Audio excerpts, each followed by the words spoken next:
You know, something almost magical happens when we're in the water.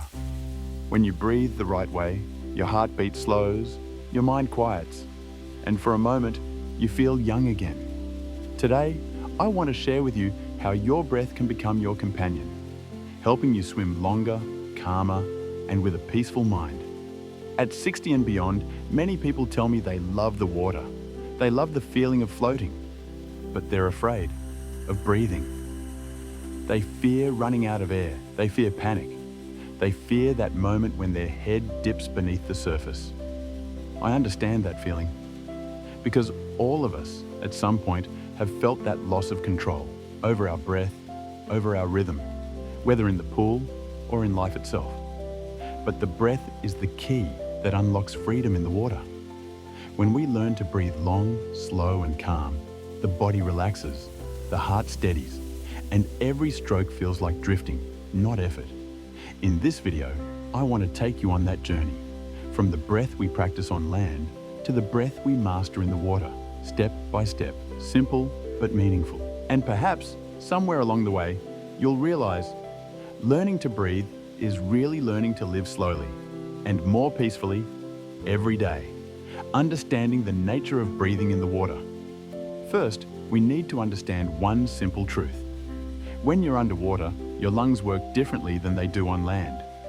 Air is no longer around you. It must be managed with awareness. When to inhale, when to exhale, and how much to let go.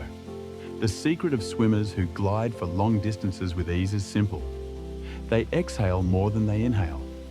It sounds counterintuitive, but it's pure physiology.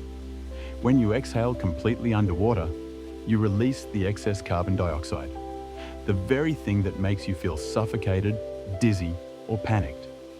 When you lift your head, just take a short, gentle, deep breath, enough to refill your lungs with oxygen.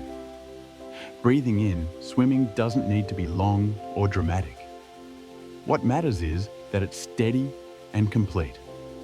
A study from the US National Institutes of Health found that older adults who maintain deep, rhythmic breathing during water exercise reduce cardiovascular stress by up to 30%. That's why I often say, swimming is meditation in motion. Start on land, train the breath. Before entering the water, if you want long, calm breaths while swimming, start before you ever touch the water. Sit in a quiet place. Place one hand on your belly. Inhale for 4 seconds. Let your stomach rise, not your chest. Hold it for 4 seconds. Then exhale slowly for 6 seconds, feeling every bit of air leave your body. That's the 4-4-6 breathing exercise. It sounds simple, but it teaches your body something powerful. To control the breath consciously, not automatically. I've coached many older swimmers, and after just 2 weeks of regular practice, they told me they not only swam better, they slept deeper, felt calmer, and had more energy throughout the day. Here's a little tip. Once you get used to this rhythm, practice blowing bubbles into a bowl of water. Use a straw, or just dip your face in and exhale slowly, watching the bubbles rise. Each bubble is a reminder that you are in control of the water, not the other way around. You can also try coordinating this breathing with slow arm movements, spreading your arms as you inhale, closing them as you exhale. This builds a natural harmony between movement and breath, something your body will later carry into the water effortlessly. Entering the water, learning to breathe in the pool. When you're ready, step into the water, but don't rush to swim. Stand where the water reaches your chest. Relax your shoulders, your neck, your face. Lower your head and exhale gently through your mouth or nose, watching the bubbles drift away. Then lift your head and inhale softly, just a short, deep breath. Do this 10-20 times until your mind no longer fears the water. Because it's not the water that makes us tired, it's the fear. Once you feel calm, begin to combine the breath with gentle strokes, slow breaststroke or slow freestyle. Try this rhythm. 1 inhale, 2 exhales.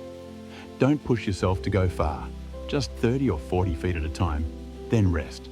The goal isn't distance, it's maintaining a steady breath from start to finish. And when you get it right, there's a beautiful moment that happens. You realize the water isn't against you. It's holding you. Your breath, your arms, your heartbeat all move in quiet harmony. And in that moment, you feel free, keeping the calm, building endurance without strain. At this stage of life, we're not chasing records. What truly matters is keeping our breath steady and serene.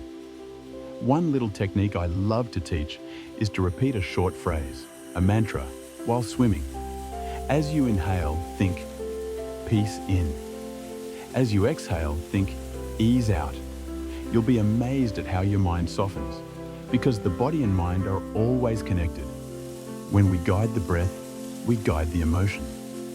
Harvard researchers have shown that deep, mindful breathing reduces the activity of the sympathetic nervous system, the part responsible for anxiety, tension, and a racing heartbeat. So slow breathing doesn't just help you swim better, it helps you live longer and calmer. Important notes for swimmers over 60. There are a few things that become even more important as we age. Never go into the water right after eating, or when you're too hungry. Always warm up your shoulders, neck, and chest before swimming to avoid cramps or stiffness. And most importantly, don't force your breath. The most beautiful breath is the one that feels comfortable. If you get tired, stop. Float. Let your body find its rhythm again. Treat every swim as a gentle conversation with your body. Honest, kind, without pressure. If you have heart conditions or high blood pressure, talk with your doctor first. Remember, swimming isn't a race. It's a journey towards stillness. Just 3 sessions a week, 20 to 30 minutes each, can help your heart and lungs work in harmony, keep your joints flexible, and leave your spirit calm and refreshed. A closing reflection. I've always believed this. At any age, we can still learn if we're willing to listen to our bodies. Swimming isn't just a sport. It's the art of breath and surrender. When we learn to breathe long and calm underwater, we also learn to stay calm amid life's waves. Every breath is a gift. Every touch of the water is a reminder that we're still alive, still learning, still loving ourselves. So if you're watching this right now, remember, your breath is your most faithful companion. Treat it with patience, with gentleness, and with gratitude. Because perhaps when we learn to breathe peacefully in the water, we also learn how to live peacefully on land. If this video brought you a little sense of calm, or if you'd like to learn simple ways to keep your body, breath, and mind in balance, hit subscribe so I can share new videos with you every week. And if you have a friend or loved one who's over 60 and wants to swim, or simply rediscover the joy of movement, share this video with them. Sometimes just one peaceful breath can change someone's entire day. Thank you for being here. Thank you for listening. I'll see you again in that quiet blue water where breath, heartbeat, and peace become one.